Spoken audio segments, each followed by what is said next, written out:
Hello guys, नमस्कार। आप सभी का स्वागत है अपने चैनल शिवनाथ जी व्यापम हब पर। मेरा नाम है विभोर कुमार श्रीवास्तव और आज हम देखने वाले हैं साइंस प्रैक्टिस सेट पार्ट 2। ये हमारे अभी छत्तीसगढ़ प्रयोगशाला परिचालक भर्ती का एग्जाम होगा, उसके लिए इंपॉर्टेंट रहेगा। ठीक है, चलिए देखते हैं। पहला क्वेश्चन क्या है कि निम्नलिखित में से किस पौधे में लेटेक्स पाया जाता नहीं पाया जाता है, सॉरी, लेटेक्स नहीं पाया जाता है, पूछ रहा है। ठीक है, लेटेक्स क्या होता है? तो ये जो आपको व्हाइट व्हाइट दिख रहा होगा पेड़ से निकलता हुआ, इसी को लेटेक्स बोलते हैं। ये जो पेड़ होते हैं जिससे लेटेक्स निकलता है, उनमें छेद किया जाता है ऊपर साइड में और नीचे एक बर्तन लगाया जाता है और उसमें ये व्हाइट कलर का पदार्थ आके इकट्ठा होता है और इससे बाद में क्या बनता है? तो रबर बनता है। रबर बनता है। ठीक है, तो निम्नलिखित में से किस पौधे में ये नहीं पाया जाता है? तो इसका सही आंसर है आपका ऑप्शन नंबर ए, नीम। कि नीम में लेटेक्स नहीं पाया जाता है, बाकी मदार, पपीता और बरगद में लेटेक्स पाया जाता है। चलिए नेक्स्ट क्वेश्चन देखते हैं। नेक्स्ट क्वेश्चन है कि ध्वनि ऊर्जा को विद्युत ऊर्जा में परिवर्तित करने वाला यंत्र कौन सा है? ऑप्शन ए है आपका प्रेषित, ऑप्शन नंबर बी है आपका एम्पलीफायर, ऑप्शन नंबर सी है आपका अलापक, ऑप्शन नंबर डी है आपका माइक्रोफोन। तो इसका सही आंसर है आपका option number D, microphone. Microphone जिसमें अपन साउंड वगैरह सुनते हैं, तो वो आपका ध्वनि ऊर्जा को विद्युत ऊर्जा में परिवर्तित करता है। नेक्स्ट क्वेश्चन देखते हैं कि अंधों के पढ़ने के लिए लेखन पद्धति का आविष्कार किसने किया? कि जो देख नहीं सकते उनके पढ़ने के लिए लेखन पद्धति का आविष्कार किन्होंने किया? तो इसका आंसर सभी को पता है, लुई ब्रेल ने। और उसे क्या कहा जाता है? तो उसे कहा जाता है ब्रेल ब्रेल लिपि। ब्रेल लिपि कहा जाता है। ठीक है, चलिए नेक्स्ट क्वेश्चन देखते हैं। हड्डियों और दांतों में जो रासायनिक पदार्थ विद्यमान रहता है उसे क्या कहते हैं? हड्डियों और दांतों में जो रासायनिक पदार्थ विद्यमान रहता है उसे क्या कहते हैं? तो इसका आंसर आप सभी को पता है कि इसका आंसर सही है कैल्शियम फॉस्फेट। कहाँ पे calcium phosphate? Option number D. Next question, निम्नलिखित में से किस वर्ग में चमगादड़ को रखा जाता है? चमगादड़ को निम्नलिखित में से किस वर्ग में रखा जाता है? इसका आंसर आप सभी को पता होना चाहिए। अगर आप पक्षी बोल रहे हो तो आप गलत हो। चमगादड़ को स्तनधारी के पक्ष में या फिर वर्ग में रखा जाता है। चलिए नेक्स्ट क्वेश्चन देखते हैं। टेनिस गेंद के समतल की उपेक्षा अधिक चोटियों और अधिक उछलने का कारण क्या है? टेनिस गेंद को अगर आप जमीन में उछाल रहे हो वहां पे और एक पहाड़ के ऊपर जाके उछालोगे, वहां पर उछलने के दोनों के बीच में अंतर रहता है। टेनिस बॉल के समतल की अपेक्षा ऊंची चोटियों पर अधिक उछलने का क्या कारण है? तो इसका सही आंसर है कम गुरुत्वाकर्षण। वहां पे गुरुत्वाकर्षण का बल कम रहता है। ठीक है, इसीलिए। क्वेश्चन नंबर 7, एंजाइम क्या होते हैं? आपका ऑप्शन नंबर ए है फफूंदी, ऑप्शन बी है सूक्ष्म जीवाणु, ऑप्शन सी है कार्बनिक यौगिक, ऑप्शन डी है प्रोटीन। तो इसका सही आंसर आपका ऑप्शन नंबर डी, प्रोटीन। की एंजाइम प्रोटीन है। नेक्स्ट क्वेश्चन, गैस फ्लेम के सबसे गर्म भाग को क्या कहते हैं? जो गैस होती है उसका जो फ्लेम निकलता है, आप देखे होंगे नीचे से ऊपर की ओर उसका रंग बदलते जाता है, तो उसका जो सबसे गर्म भाग होता है उसे क्या कहते हैं? तो उसे कहते हैं आपका non luminous zone. Non luminous zone, option number A आपका सही आंसर है। क्वेश्चन नंबर 9, निम्नलिखित में से कौन सा गैस वायुमंडल में नहीं होता है? वायुमंडल में कौन सा गैस नहीं होता है, पूछ रहा है। ठीक है, तो option A nitrogen, option B helium, option C chlorine या फिर ऑप्शन नंबर डी है आपका क्रिप्टॉन। तो बताइए कौन सा नहीं होता है? तो ऑप्शन नंबर सी, क्लोरीन इसका सही आंसर है। क्लोरीन आपका वायुमंडल में नहीं होता है। चलिए नेक्स्ट क्वेश्चन देखते हैं। नेक्स्ट क्वेश्चन है कि डेसिबल इकाई का प्रयोग किसमें किया जाता है? तो इसका आंसर आप सभी को पता होना चाहिए कि डेसिबल क्यों उपयोग किया जाता है। तो ध्वनि की जो तीव्रता होती है उसको नापने के लिए डेसिबल इकाई यूज की जाती है। डेसिबल क्या है? तो ये यूनिट है। ठीक है, किसकी? साउंड को नापने की। किसको नापने की? साउंड को नापने की। तो कहाँ पे है ये? ऑप्शन नंबर डी आपका सही आंसर हो जाएगा। नेक्स्ट क्वेश्चन, निम्नलिखित में से कौन सा अंडे देने वाला जंतु है? अंडा देने वाला जंतु है। ठीक है, ऑप्शन ए है आपका डकविल। डकविल या फिर इसको डकबिल भी बोलते हैं। डकविल या फिर डकबिल। ऑप्शन बी है आपका कंगारू, ऑप्शन सी है आपका चूहा या फिर ऑप्शन नंबर डी है आपका चमगादड़। तो यहाँ पे जंतु बोल रहा है जो अंडा दे सकता है, ये वो जंतु होता है, आप इसको देखे होगे। उसका इमेज मैं यहाँ लगा नहीं पाया हूँ। उसका एक शाइनी कलर का उसका स्किन रहता है और उसका चेहरा ना सामने से ना बतख के जैसे रहता है। बतख के जैसे लंबा चोंच रहता है, उसका चौड़ा चोंच रहता है, सॉरी। और ये पानी में भी जा सकता है, पानी में भी जा सकता है और भूतल में भी रह सकता है। भूतल में भी रह सकता है। ठीक है, तो निम्नलिखित में से कौन सा जंतु है वो? तो ऑप्शन नंबर ए है आपका डकविल या फिर डकबिल इसका सही आंसर हो जाएगा। ये अंडा देता है बच्चे पैदा करने के लिए।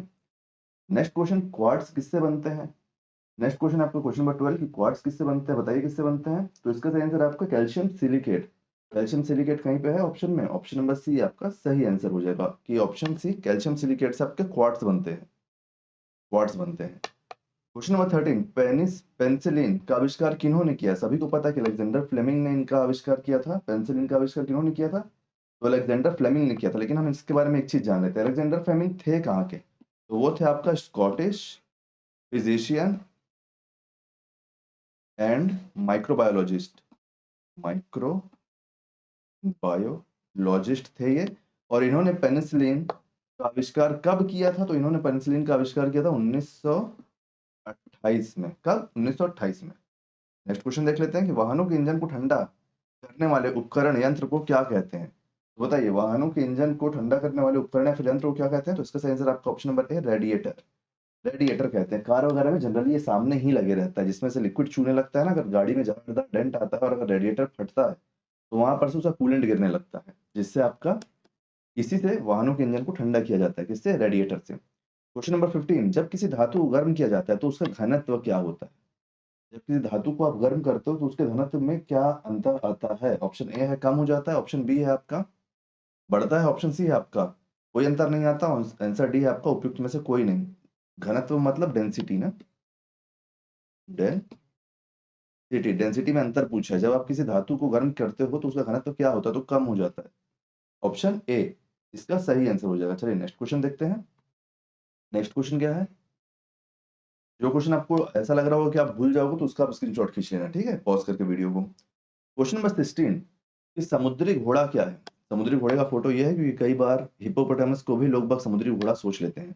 समुद्री घोड़ा ये है, ठीक है। और समुद्री घोड़े को ही अश्वमीन भी कहते हैं। क्या कहते हैं? अश्वमीन कहते हैं। और इंग्लिश में से क्या कहते हैं? तो इंग्लिश में से सी हॉर्स कहते हैं। सी हॉर्स कहते हैं। तो चलिए, समुद्री घोड़ा क्या है निम्नलिखित में से? निम्नलिखित में से समुद्री घोड़ा क्या है? एक समुद्री शैवाल है, ऑप्शन नंबर ए एक समुद्री शैवाल है, ऑप्शन नंबर बी एक समुद्री स्तनधारी है, ऑप्शन नंबर सी एक मछली है, या फिर ऑप्शन नंबर डी एक कोरल पौधा है। तो पौधा तो हो ही नहीं सकता, ऑप्शन नंबर सी एक मछली है। एक क्या है? एक मछली है।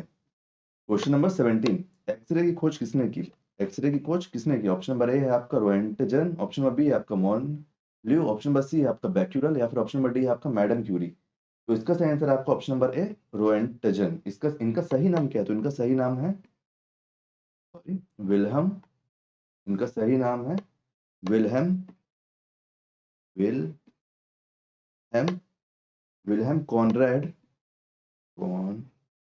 और आपका रोएंटजन। रोएंटजन इन्होंने आपका एक्सरे मतलब इन्होंने एक्सरे की खोज कब की थी? अगर कोई ये पूछ लेता है कि एक्सरे की खोज इन्होंने कब की थी, तो एक्सरे की खोज हुई थी 1985 में, सॉरी 1895 में।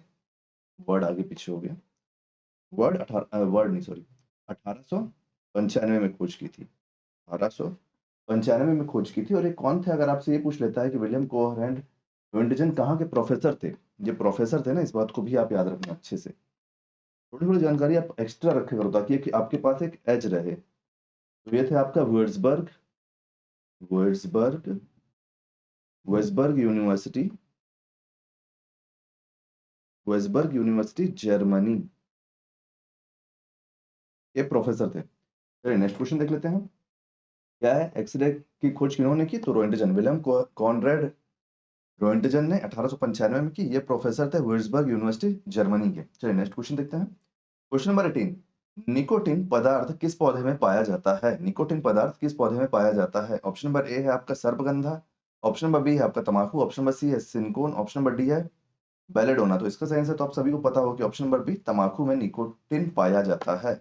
और आपका सिगरेट में भी निकोटिन पाया जाता है। तमाकू में पाया जाता है, तमाकू को ही सिगरेट में डालते हैं, तो सिगरेट में भी निकोटिन होता है, जिसके कारण उसकी लत पड़ जाती है, इंसान छोड़ नहीं पाता तमाकू खाना या फिर आपका सिगरेट पीना। नेक्स्ट क्वेश्चन है आपका। आपको एक और इंटरेस्टिंग बात बताता हूँ। अभी जो मैं नाम नहीं लूंगा किसी कंपनी का, लेकिन हमारे यहाँ जो सबसे बड़ी कंपनी है इंडिया में सिगरेट बनाने वाली, वही कंपनी सिगरेट छोड़ने की भी दवा बनाती है या फिर चॉकलेट बनाती है। आप सर्च जरूर करना गूगल में इस बात को। ये आदत भी वही लगवाएगी, छुड़ाएगी भी वही, ताकि दोनों तरफ से उसका फायदा हो। क्वेश्चन नंबर 19, सबसे हल्की धातु कौन सी होती है? सबसे हल्की धातु कौन सी होती है? ऑप्शन में क्या क्या है? ओस्मियम, ऑप्शन नंबर बी है lithium, option C iridium, option D aluminium. तो इसका सही आंसर क्या हो जाएगा? इसका सही आंसर आपका ऑप्शन नंबर बी लिथियम, की लिथियम सबसे हल्की धातु होती है।